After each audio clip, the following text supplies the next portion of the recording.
ನರೇಂದ್ರ ಮೋದಿಯವರು 2014ರಲ್ಲಿ ಪ್ರಧಾನಮಂತ್ರಿ ಆದರು. ಅವತ್ತು ಪೆಟ್ರೋಲ್ ಮತ್ತು ಡೀಸೆಲ್ ಬೆಲೆ, ಗ್ಯಾಸ್ ಬೆಲೆ ಸುಮಾರು ಮನಮೋಹನ್ ಸಿಂಗ್ ಅವರು ಪ್ರಧಾನಮಂತ್ರಿ ಆಗಿದ್ದಾಗ 1 ಲೀಟರ್ ಪೆಟ್ರೋಲ್ ಬೆಲೆ 48 ಅಲ್ಲ, ಡೀಸೆಲ್ ಬೆಲೆ 48 ರೂಪಾಯಿ. 1 ಲೀಟರ್ ಪೆಟ್ರೋಲ್ ಬೆಲೆ 70 ರೂಪಾಯಿ. ಒಂದು ಗ್ಯಾಸ್ ಸಿಲಿಂಡರ್, ಮನೆ ಬಳಕೆಗೆ ಮಾಡ್ತಕ್ಕಂಥ ಸಿಲಿಂಡರ್ 414 ರೂಪಾಯಿ. ಇವತ್ತು ಎಷ್ಟಾಗಿದೆ ನೀವೇ ಯೋಚನೆ ಮಾಡಿ. ಇವತ್ತು ಇದನ್ನೇ ನಾವು ಅಚ್ಛೇ ದಿನ್ ಅಂತ ಕರೀಬೇಕಾ? ಅಚ್ಛೇ ದಿನ್ ಅಂತ ಕರೀಬೇಕಾ? ಈಗ ಮೊನ್ನೆ 3 ರೂಪಾಯಿಗೂ ಹೆಚ್ಚು ಪೆಟ್ರೋಲು, ಡೀಸೆಲ್, ಗ್ಯಾಸ್ ಬೆಲೆಯನ್ನು ಹೆಚ್ಚು ಮಾಡಿದ್ದಾರೆ. ಇದಕ್ಕೆ ಕಾರಣ ಏನು ಅಂತಂದ್ರೆ, ಕೊಡ್ತಾ ಇರತಕ್ಕಂಥ ಕಾರಣ ಅಲ್ಲಿ ಯುದ್ಧ ನಡೀತಾ ಇದೆ. ಇದೇ ನರೇಂದ್ರ ಮೋದಿಯವರು ಟ್ರಂಪ್, ಅಮೆರಿಕ ಅಧ್ಯಕ್ಷ ಟ್ರಂಪ್ ಅವರು ಬಾಲ ಹಿಡ್ಕೊಂಡು ಸುತ್ತಾ ಇದ್ರು. ಗುಜರಾತ್ನಲ್ಲಿ ಮತ್ತು ಅಮೆರಿಕಾದಲ್ಲಿ ಈ ಸಾರಿ ಟ್ರಂಪ್ ಸರ್ಕಾರ ಅಂತೇಳಿ ಭಾಷಣ ಮಾಡಿದ್ರು. ಟ್ರಂಪ್ ಸರ್ಕಾರ ಬಂತು. ಇವತ್ತು ಇರಾನ್ ಮೇಲೆ ಯುದ್ಧ ಆಯಿತು.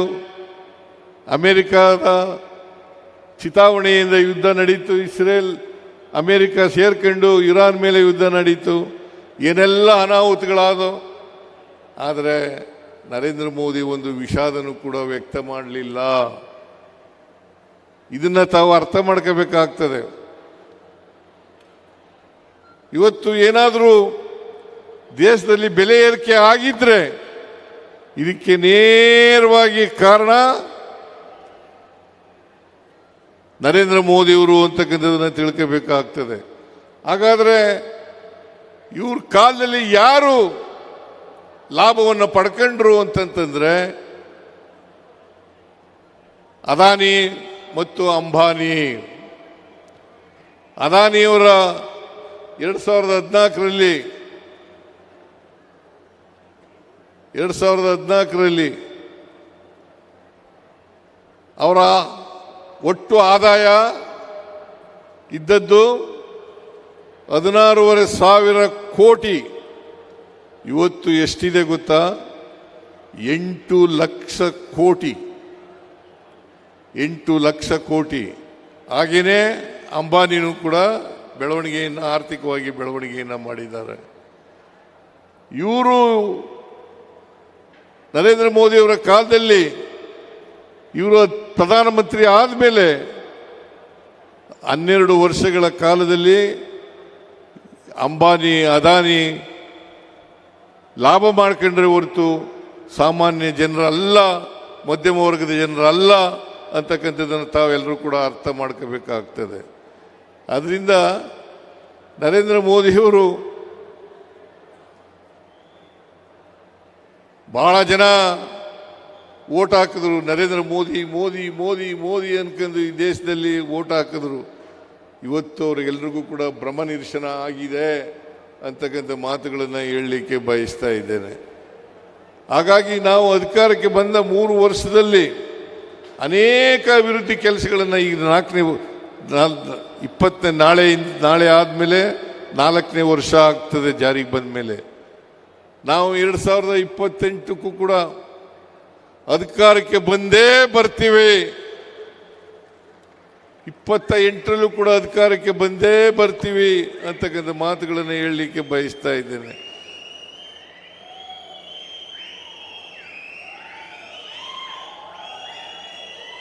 ಬರ್ತೀವಿ ಅಲ್ವಾ?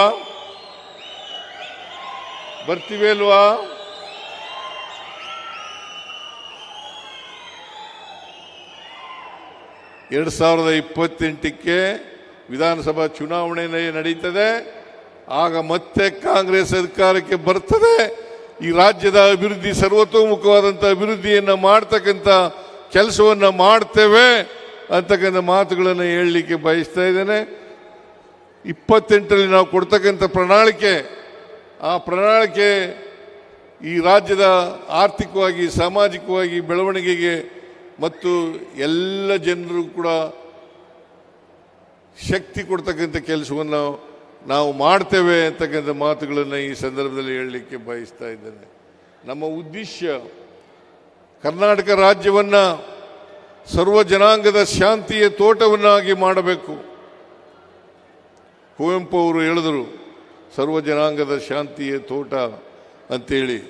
ಆ ರೀತಿಯಾಗಿ ಮಾಡಬೇಕು. ನಮ್ಮ ಸಂವಿಧಾನದ ಮೂಲ ತತ್ವಗಳೇನಪ್ಪ ಅಂತಂದರೆ ಸ್ವಾತಂತ್ರ್ಯ, ಸಮಾನತೆ, ಭ್ರಾತೃತ್ವ. ಇದು ನಮ್ಮ ಮಂತ್ರಗಳು ಅಂತಕ್ಕಂಥ ಮಾತುಗಳನ್ನು ಹೇಳಲಿಕ್ಕೆ ಬಯಸ್ತಾ ಇದ್ದೇನೆ. ಅದರಿಂದ ಕರ್ನಾಟಕ ರಾಜ್ಯದಲ್ಲಿ ನಾವು ಸಮಾನತೆಯ ಸಮಾಜವನ್ನು ನಿರ್ಮಾಣ ಮಾಡ್ತಕ್ಕಂಥದ್ದು, ಎಲ್ರಿಗೂ ಸಮಾನ ಅವಕಾಶಗಳು ಸಿಗ್ತಕ್ಕಂಥ ಕೆಲಸವನ್ನು ಮಾಡ್ತಕ್ಕಂಥದ್ದು, ಇದೇ ನಮ್ಮ ಸಂವಿಧಾನದ ಮೂಲ ಆಶಯ ಅಂತಕ್ಕಂಥ ಮಾತುಗಳನ್ನು ಹೇಳಲಿಕ್ಕೆ ಬಯಸ್ತಾ ಇದ್ದೇನೆ.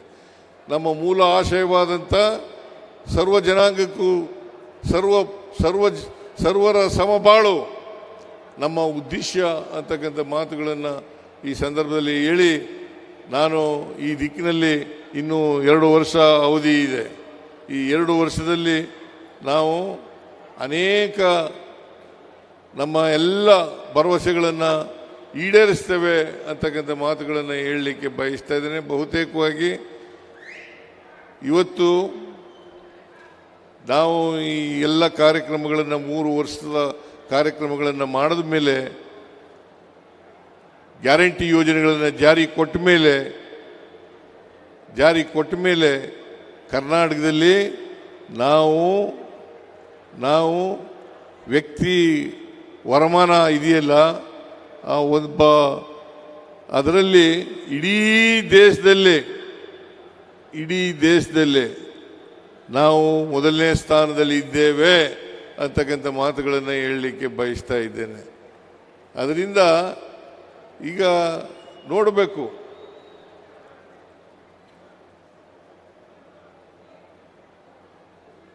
ಇಡೀ ದೇಶ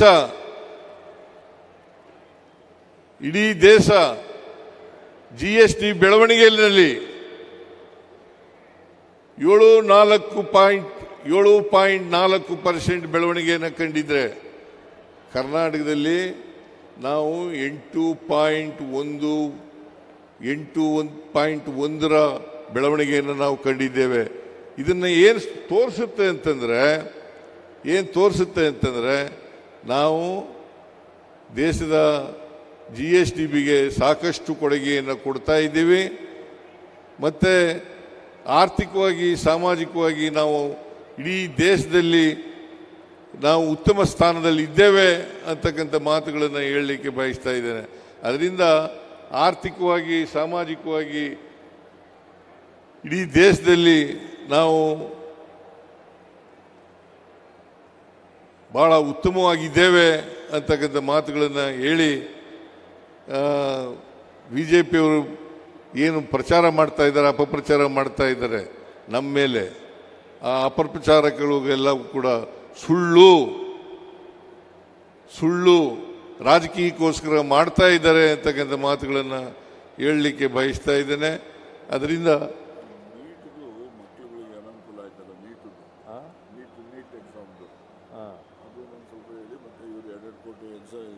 ಉದ್ಯೋಗ ಕೊಡ್ತೀವಿ ಅಂತ ಹೇಳಿದ್ರು, ಅದರಲ್ಲಿ ನಿರುದ್ಯೋಗಿ ಯುವಕರಿದ್ದಾರೆ.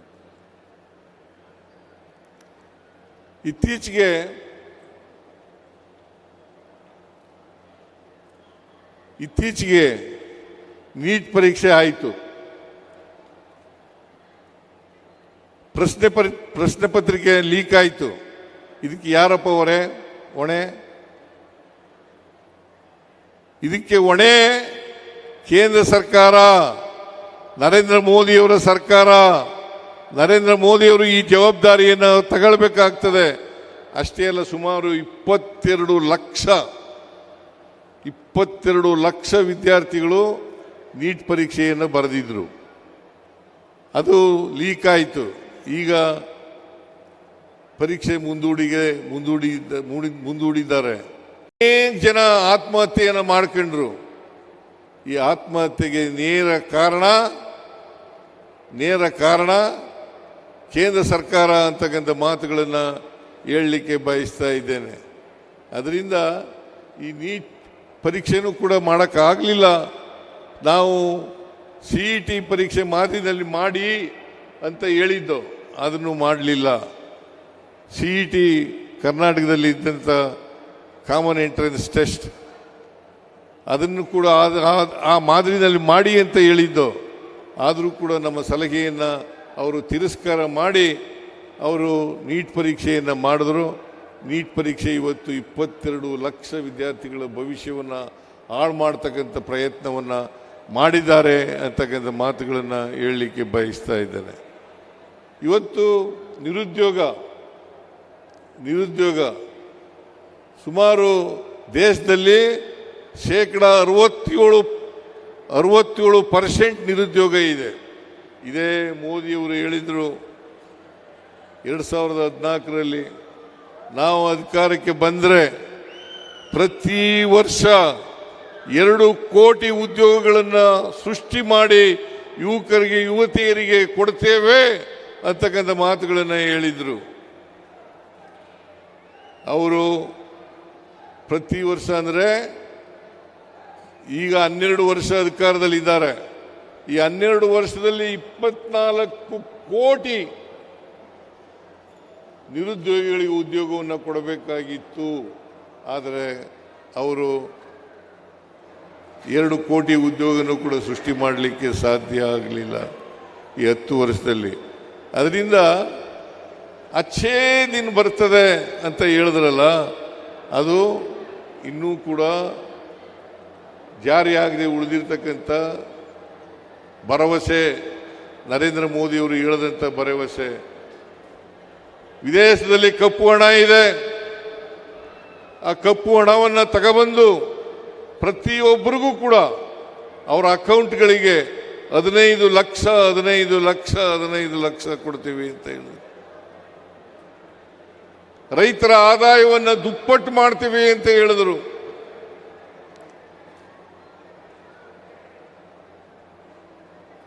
ಆದರೆ ಏನು ಮಾಡಲಿಲ್ಲ. ನರೇಂದ್ರ ಮೋದಿಯವರು ಸಂಪೂರ್ಣವಾಗಿ ವಿಫಲರಾಗಿದ್ದಾರೆ. ಅವರು ಎಷ್ಟು ಸಾಲ ಮಾಡಿದ್ದಾರೆ, ಈಗ ನಮ್ಮ ಮೇಲೆ ಸಾಲ ಮಾಡಿದ್ದಾರೆ ಅಂತೇಳಿ JDSನವರು, BJPಯವರು, RSSನವರು ಹೇಳ್ತಾ ಇದ್ದಾರೆ. ಅವರು ಎಷ್ಟು ಸಾಲ ಮಾಡಿದ್ದಾರೆ?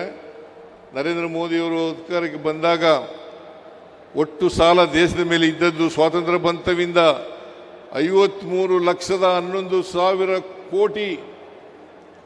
53,11,000 ಕೋಟಿ. ಇವತ್ತು 220 ಲಕ್ಷ ಕೋಟಿ ಸಾಲವನ್ನು ಮಾಡಿದ್ದಾರೆ. 220 ಲಕ್ಷ ಕೋಟಿಯನ್ನು ಮಾಡಿದ್ದಾರೆ. ಅದರಿಂದ ಈ ದೇಶವನ್ನು ಆರ್ಥಿಕವಾಗಿ ಹಾಳುಗೆಡವಿ ಹಿಂದೂ ಮುಸ್ಲಿಂ ಮಧ್ಯೆ ಬೆಂಕಿ ಹಚ್ಚಿ ದೇಶವನ್ನು ಇಬ್ಬಾಗ ಮಾಡ್ತಕ್ಕಂಥ ಪ್ರಯತ್ನವನ್ನು, ಸಮಾಜವನ್ನು ಇಬ್ಬಾಗ ಮಾಡ್ತಕ್ಕಂಥ ಪ್ರಯತ್ನವನ್ನು ಮಾಡ್ತಾ ಇದ್ದಾರೆ. ನಾವು ನೆಮ್ಮದಿಯ ಗ್ಯಾರಂಟಿ ಸರ್ಕಾರವನ್ನು ಕೊಟ್ಟರೆ ಅವರು ನೆಮ್ಮದಿಯನ್ನು ಕಿತ್ಕೊಳ್ತಕ್ಕಂಥ ಸರ್ಕಾರವನ್ನು ಕೊಡ್ತಾರೆ ಅಂತಕ್ಕಂಥ ಮಾತುಗಳನ್ನು ಈ ಸಂದರ್ಭದಲ್ಲಿ ಹೇಳಲೇಬೇಕಾಗ್ತದೆ. ಅದರಿಂದ ತಾವೆಲ್ಲ ಯೋಚನೆ ಮಾಡಬೇಕು. ಈ ಬಿಜೆಪಿ ಅಧಿಕಾರದಲ್ಲಿ ಇದ್ದರೆ ಏನಾಗ್ತದೆ ದೇಶ ಅಂತಕ್ಕಂಥದ್ದನ್ನು ಯೋಚನೆ ಮಾಡಿ ಮುಂದೆ ಬರ್ತಕ್ಕಂಥ ಚುನಾವಣೆಯಲ್ಲಿ ನಿಮ್ಮ ಆಶೀರ್ವಾದ, ಬೆಂಬಲ ಎಲ್ಲ ಇರಲಿ ಅಂತಕ್ಕಂಥ ಮಾತುಗಳನ್ನು ಹೇಳಿ ಮತ್ತೊಮ್ಮೆ ಜಿಲ್ಲೆಯ ಉಸ್ತುವಾರಿ ಸಚಿವರಿಗೆ ಮತ್ತು ಅವ್ರ ಜೊತೆಯಲ್ಲಿ ಕೆಲಸ ಮಾಡಿದಂಥ ಎಲ್ಲ ಶಾಸಕರಿಗೆ, ಅಧಿಕಾರಿಗಳಿಗೆ ಧನ್ಯವಾದಗಳನ್ನು ಸರ್ಕಾರದ ವತಿಯಿಂದ ಹೇಳಿ ಕೃಷ್ಣ ಬೈರೇಗೌಡರಿಗೂ ಕೂಡ ಧನ್ಯವಾದಗಳನ್ನು ಹೇಳಿ ನನ್ನ ಮಾತುಗಳನ್ನು ಮುಗಿಸ್ತೇನೆ. ಜೈ ಹಿಂದ್, ಜೈ ಕರ್ನಾಟಕ, ಜೈ ಸಂವಿಧಾನ್.